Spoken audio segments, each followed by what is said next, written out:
जय श्री हरि। आज बात करते हैं फागुन मास के शुक्ल पक्ष की पूर्णिमा तिथि। ये तिथि होली महोत्सव के रूप में मनाई जाती है। होलिका दहन इस पूर्णिमा तिथि पर, फागुन मास शुक्ल पक्ष की पूर्णिमा तिथि पर होलिका दहन का पूजन होता है। होलिका दहन होती है। होलिका दैत्यराज हिरण्यकश्यप की बहन, जिन्होंने अपने भाई का सहयोग करते हुए भगवत नाम संकीर्तन पर, श्री हरि नाम संकीर्तन पर, धर्म पर अपनी विजय प्राप्त करने का प्रयास किया। क्योंकि उन्हीं के वंश में, हिरण्यकश्यप के वंश में, उनके पुत्र प्रहलाद जो हरिभक्त थे, विष्णु भक्त थे, उनको सबसे पहले पराजित करने का प्रयास उनके पिता ने किया। क्योंकि वह कहीं ना कहीं अपनी ऊर्जा को ही सर्वोपरि मानते थे, अपनी शक्ति को ही सर्वोपरि मानते थे। ज्यादातर यही है, जहां भी अधर्म है, जहां भी नाश है, वो एक समय आता है जब अपने आप को सर्वोपरि मानते हैं और उनसे वही भगवान है, वही ईश्वर का स्वरूप है। ऐसी मान्यताओं का, ऐसी धारणाओं का खुद भी अनुपालन करते हैं और लोगों से भी अनुपालन करवाना चाहते हैं।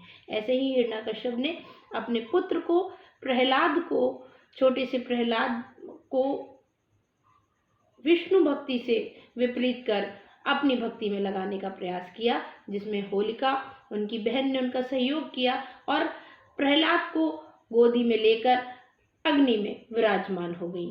पर धर्म कहीं अधर्म से हारता है। जब तक धर्म व्याप्त है तब तक सृष्टि व्याप्त है। जब तक धर्म है तभी तक संतुलन है, तभी तक ये पृथ्वी अपनी धुरी पर विराजमान है। वही हुआ, अधर्म हारा और धर्म जीता। कहीं ना कहीं होलिका की जो चुनरी है, उसने प्रहलाद की रक्षा करके धर्म को विजयी बनाया और खुद को वो भस्म कर गई। जबकि उनको वरदान था कि वह किसी भी तरह की नकारात्मक ऊर्जा से, किसी भी तरह की अग्नि से जल नहीं सकती। पर ये धर्म की ही शक्ति थी, ये भगवान नाम संकीर्तन का ही प्रताप था कि अधर्म को तो ही हारना ही था। इसी का उत्सव, इसी का पर्व जो है, होली के रूप में हम मनाते हैं। होली के इस पर्व को जो 28 को हम मनाने जाएंगे और उसके दूसरे ही दिन जो है रंग खेला जाएगा। इस पर्व से ठीक 8 तिथियों पहले, यानी अष्टमी से होलाष्टक जो है वो आरंभ हो जाता है। होलाष्टक का अपना महत्व है और क्योंकि होली रंगों का महोत्सव है, तो इसके पीछे जो धारणा है वो भी कहीं ना कहीं होलाष्टक से जुड़ी है। फागुन शुक्ल पक्ष की अष्टमी तिथि से होलाष्टक आरंभ होते हैं।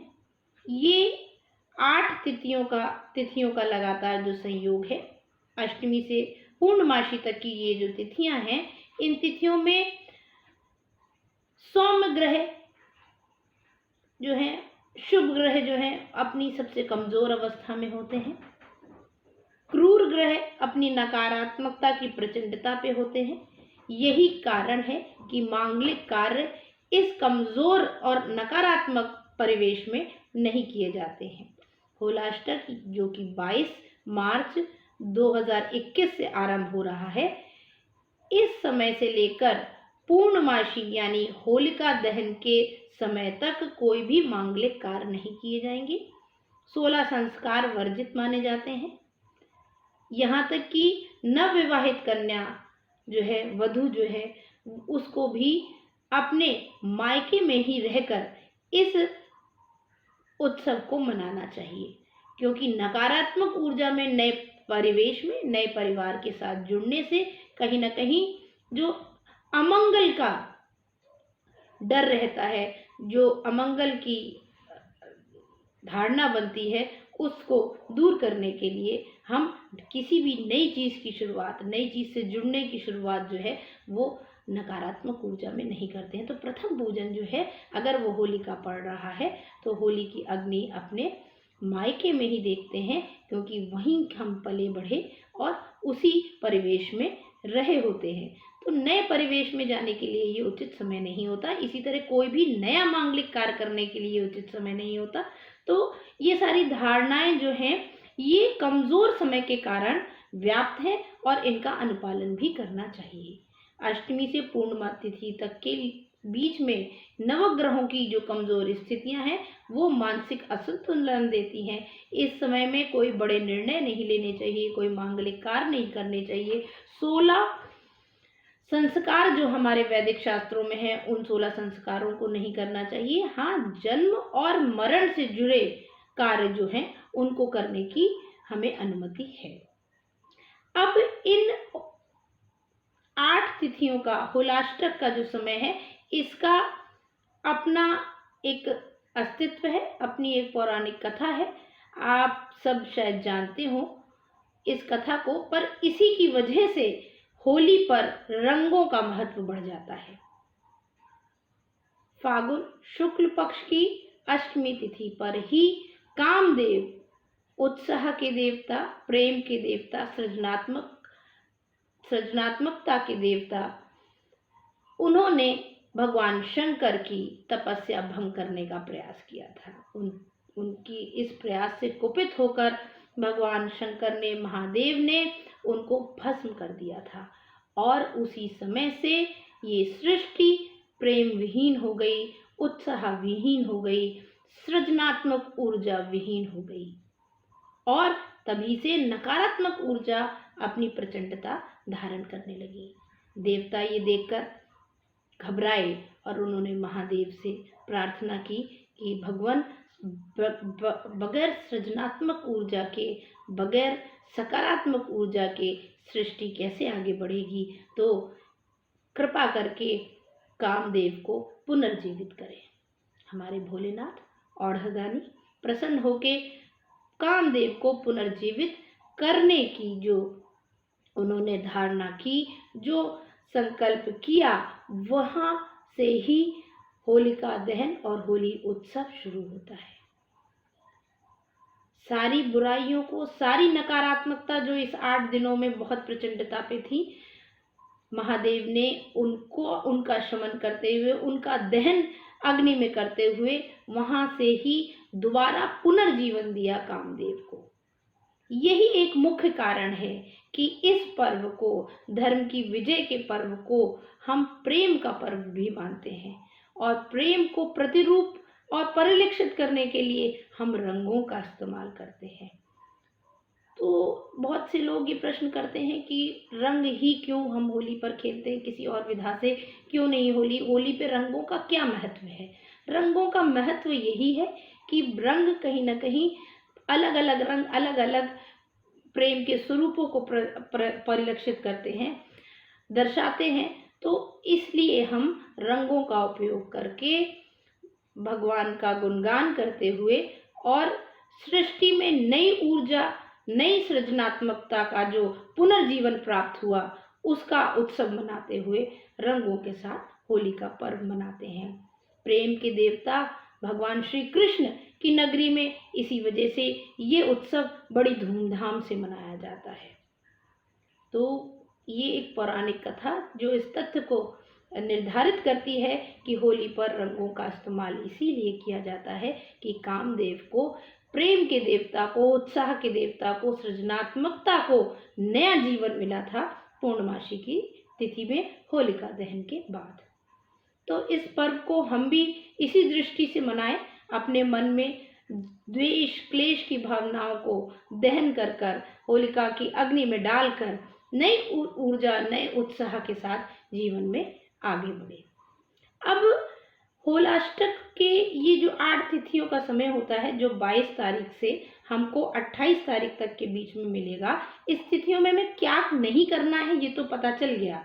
हमको कोई मांगलिक कार्य नहीं करने, कोई नई शुरुआत नहीं करनी, कोई बड़े डिसीजंस नहीं लेने जो आपके आर्थिक पक्ष को प्रभावित करते हो। इस तरह के निर्णय अगर आप टाल सकते हैं तो आपको निश्चित तौर पर टालना चाहिए इन 8 दिनों में। पर अब हम कर क्या सकते हैं इन 8 दिनों में?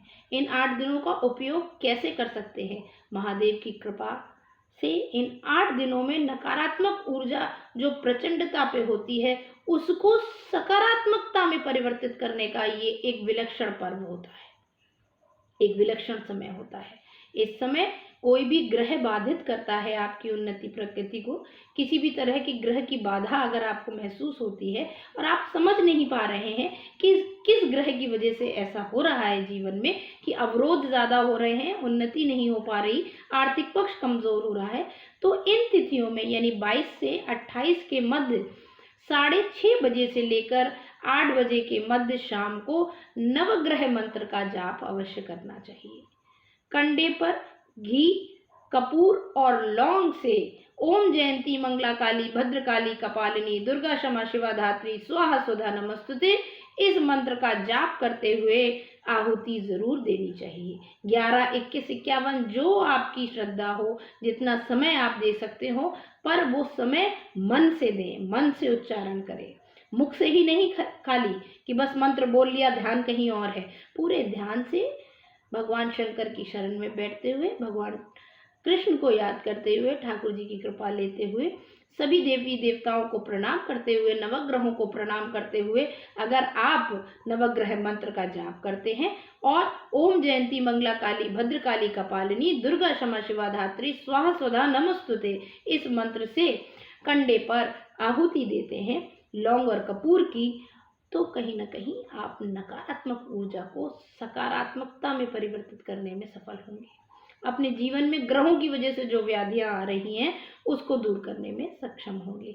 अगर कोई बहुत लंबे समय से बीमार चल रहा है, असाध्य रोग है, उसको ना इलाज से फायदा हो रहा है, यथा स्थिति बनी हुई है, उन लोगों को इस समय जो है ओम रुद्र रुद्राय नमः का पाठ करना चाहिए। भगवान शंकर को उनसे काले तिल डालकर जल अर्पित कराएं। जो लोग आर्थिक उन्नति चाहते हैं, जो लोग अपने आर्थिक पक्ष को मजबूत करना चाहते हैं या धन अभाव महसूस करते हैं जीवन में, उनको इन 8 दिनों पे लाल आसन में विराजमान होकर श्री सूक्त का पाठ माँ लक्ष्मी के सामने पूजन अर्चन करने के बाद करना चाहिए। देखिए आपका आर्थिक पक्ष मजबूत होगा। जो नकारात्मकता आपके आर्थिक पक्ष को मजबूत नहीं होने दे रही है वो कहीं ना कहीं सकारात्मक ऊर्जा में परिवर्तित होकर आपको एक सुदृढ़ आर्थिक पक्ष देगी। जो लोग किसी काम में हैं, अपनी आर्थिक उन्नति कर रहे हैं, पर वो उपलब्धियां प्राप्त नहीं कर पा रहे जिसको वो कर सकते हैं, उसमें अड़चने आती हैं, व्याधियां आती हैं, तो आपको इन तिथियों में यानी कि 22 तारीख से लेकर 28 तारीख के मध्य में गणेश अथर्वशीर्ष का पाठ करना चाहिए या ओम गंग गणपते नमः का जाप करते हुए आपको भगवान गणेश का पूजन इस समय में अवश्य करना चाहिए। तो ये कुछ छोटे छोटे उपाय हैं जिनको आप इन तिथियों में करते हैं तो सिद्ध अनुष्ठान कर पाते हैं। जो बड़े बड़े योगी तपस्वी बहुत सारी व्यवस्थाओं के बीच में जो अनुष्ठान करते हैं, वो अनुष्ठान का प्रभाव इस कलयुग में आपको थोड़े से समय में, थोड़े से मंत्र जाप में मिल जाएगा, क्योंकि ऊर्जाओं का जो है प्रचंडता तो होती है इस समय में। बस हमारा लक्ष्य होना चाहिए कि हम कैसे उन ऊर्जाओं को अपने लिए उपयोग कर सकें और अपने नकारात्मक प्रभावों को से अपने आप को बचा सके।